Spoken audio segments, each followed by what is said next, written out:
Dear artist, if you are not creating, your artistic soul will fixate on people, things, feeling frustrated, comparing, and judging until you come home and play again.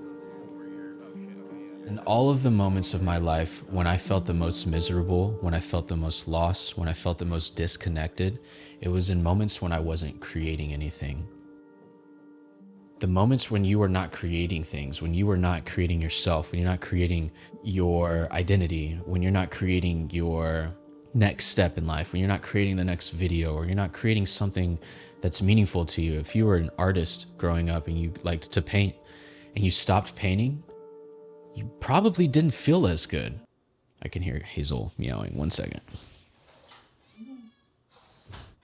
Yeah. It's starting to storm outside, so I think she got scared. There's this equation that I heard on a podcast last year, and it said the formula for fulfillment is growth plus giving. I think growth is a synonym for creating. When we're creating something, when we're seeking an idea or a book or something outside of ourselves that we're learning, we feel this sense that we're creating something. We're creating a next version of ourselves. Yeah, she's kind of distracting me. I have all my equipment right here. Whenever I can think back to all the moments in my past when I was just at rock bottom, it was in moments when I just didn't have this energy to create.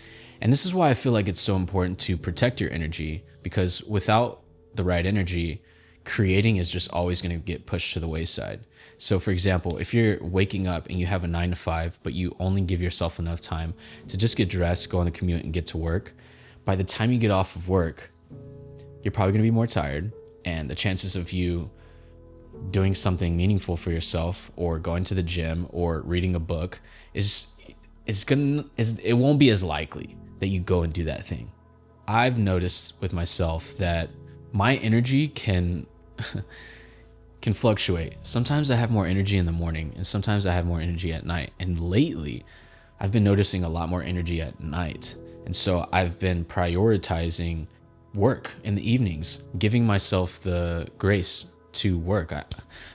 During COVID, I just kind of got to this point where I felt like working after 5 was me living my life out of balance. But I think it's okay to be obsessed, especially in your 20s. It's okay to be obsessed about something that you're creating because you're building something so meaningful right now that you're going to be able to give to somebody else in the future. And it's also going to just make your life better in the future as well for you, your family, your kids, the next generation. But this quote just hit home so hard, man, because when I am creating, when I am thinking about the next YouTube video that I want to talk about, when I am posting on Instagram, or I'm sharing my thoughts, or I'm creating something, taking a photo of something, taking my camera with me to the park with the homies and just capturing moments, I feel so alive. One of the other reasons why this is so powerful for me is because I would say actually just about a year ago, I met this group of friends and they've changed my life. And the main reason why is because they intentionally make life playful. When we hang out, we're so goofy with each other. There's none of this like weirdness when it comes to like my friends in relationships. We're just all lovey-dovey, goofy, kind of like brothers and sisters, like just doing weird shit, but like in a playful way.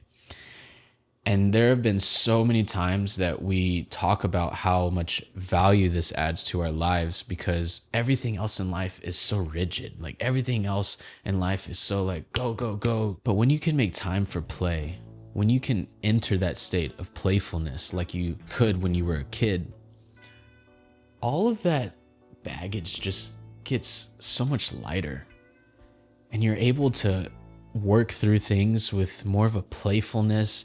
You're not always so like stressed out, you know, things will get better. You understand that there's like a bounce to it. That's why I feel like we weren't stressed as children. Sure, we had our parents take care of us, hopefully, but when we were kids, like all that mattered was play. And it's funny because of that feeling of always feeling playful, we created things that were awesome. We would sit in the little sandbox and create some cool castles. We would hang off the monkey bars and do some cool aerobic shit. We would jump on the trampoline and do flips and see what our body was capable of, and hopefully we wouldn't fall off. I remember one time one of my sisters was jumping on our trampoline, and she was I think her boyfriend at the time had came over for the first time, so they were jumping on the trampoline. And she was doing some tricks, and for some reason the trampoline just broke in the middle as she just fell through it. Oh, it's always a funny story to think back on. But it's through the play that we not only like create some cool things, but we just live a better life. Like I've noticed that with my friends that I met last year, and every time we hang out, it feels like family. It feels like such a beautiful time to experience with them. And I always leave those hangs just feeling so much less pressure about what I'm going through or what I'm dealing with or whatever tension is on my shoulders. I feel like I'm able to see it from like this playful, energetic perspective that allows me to just step out of my overcomplication and just do the thing that I know is going to help. Work on the thing that I know is going to solve the problem.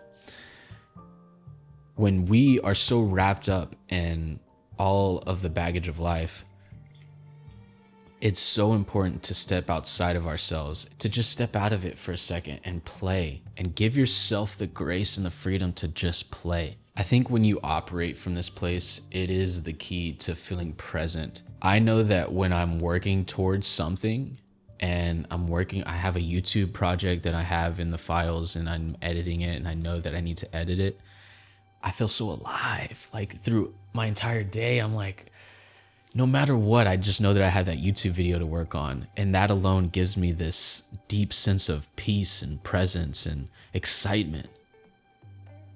I do believe that we were put on this planet to create. I think it's why we are where we are today. It's why you're watching this video. Like the fact that somebody created a camera like this and a light like this and a microphone like this is so dope.